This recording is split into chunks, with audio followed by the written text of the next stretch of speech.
What is the crack, everyone? It's Ollie from B2B Sports here. England 1, Serbia 0. England opened up their first group game of the campaign with a victory. A mixed bag of emotions in the end watching this one. And I want to reiterate, England got the 3 points. England got the victory. So let's not put too much of a Debbie Downer on this one. In this vid, I'm just going to give some thoughts and opinions on the game. No stats, just vibes. I'd super appreciate if you could give my channel a subscription and give this vid a thumbs up. Really means the world to me. But yes, England beat Serbia 1-0. Jude Bellingham with the goal. What an absolute baller he is. What a player. The aura that he has is just out of this world. A player for the big time occasion, always steps up, and he's only 20. It's just unreal. It's actually unreal. England set up how I expected, really. 4 at the back, Tripp starting left back. Shaw obviously wasn't quite ready enough to start, and that sort of hindered England's left-hand side the whole game, really. Trent started in the midfield, which was probably the biggest talking point in the lineup. He was obviously picked for his passing ability and his directness, just technically gifted with the ball at his feet. But I have to admit, I'm not convinced that Trent is a midfielder in this England side. He had some good moments and he had some not so good moments. It wasn't a poor performance, I wouldn't say that, but he just didn't particularly make the impression or the difference that I expected him to. Maybe it was the opponent. Serbia, a real physical team, and maybe the way they shaped up just didn't really suit his style of play. But I was expecting a little bit more from Trent, I can't lie. A couple of his corners, I think one free kicked the ball, just weren't up to standard. And I think if you're making a big call to have a playmaker in your team like that, he needs to step up and make the difference. So yeah, I'm not wholly convinced by Trent in that role. I'd like to see maybe a Wharton or a Mainu start next game and see how the two sides compare. England really dominated the first 15, 20, even 30 minutes. Having a lot of the ball, Serbia couldn't get a kick really. England were moving the ball side to side, trying to create an opening. Saka had that left wing back on toast and he was making a mockery out of him all first half. And which led to the goal actually, a deflected cross coming from Saka.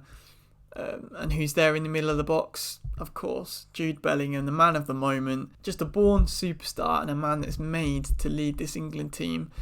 Led by example, physical, technically gifted in the midfield area. You know, that classic late run into the box that we've seen so many times with Madrid this year. Bit of a clattering header, but into the top corner. 1-0 England.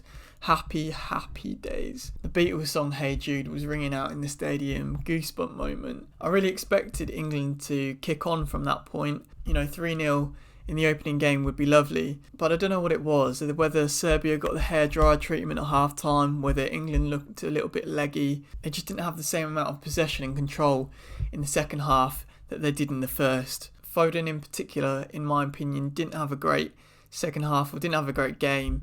In general, a couple of wayward passes, wasn't really impactful on that left wing. Looked like a completely different player to the player that we see playing the Pep Guardiola in that blue Man City shirt. Time will tell, and I know he'll get plenty more opportunities in this tournament, but I do worry whether this structure, this England team, doesn't really suit Phil Foden's ability. In that Man City team is sort of set up for him by Pep Guardiola, where he's going to have to work a little bit harder in this England side. I don't want to question his character at all, and I feel like it's too early to jump on the bandwagon. You know, the classic English media sort of stereotype of tearing down players is not what I'm trying to get at here at all. But if players like Bellingham continue to stand up and fight for the team and have the performances like he did last night, Foden's character and ability is going to come into question, and he's going to have to step up too. You know, you've got a lot of inform attacking ability on that bench. Eze,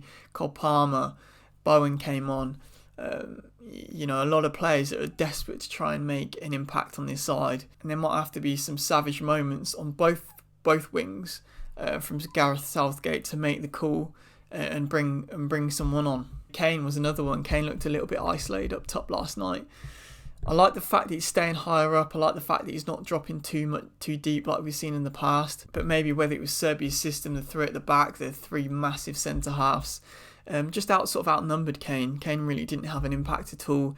He had that one opportunity, the Bowen cross into the box, which I thought was a headed goal from Kane, but the keeper made a great save. But other than that, Kane was non-existent really. As a striker, you can kind of get away with that if you get that one opportunity, that one moment that can change the game. But Kane didn't get that opportunity, and most importantly, England didn't create that opportunity for him. Denmark up next on Thursday, a very different team to Serbia. I'd like to see a couple of players being introduced, featured. Cole Palmer has to be featured at some point. I think it would be criminal if he sits on the bench or rots on the bench this whole tournament. And I know that Bellingham is going to take that number 10 starting role, and fair play, I accept that. But Cole Palmer has to feature at some point.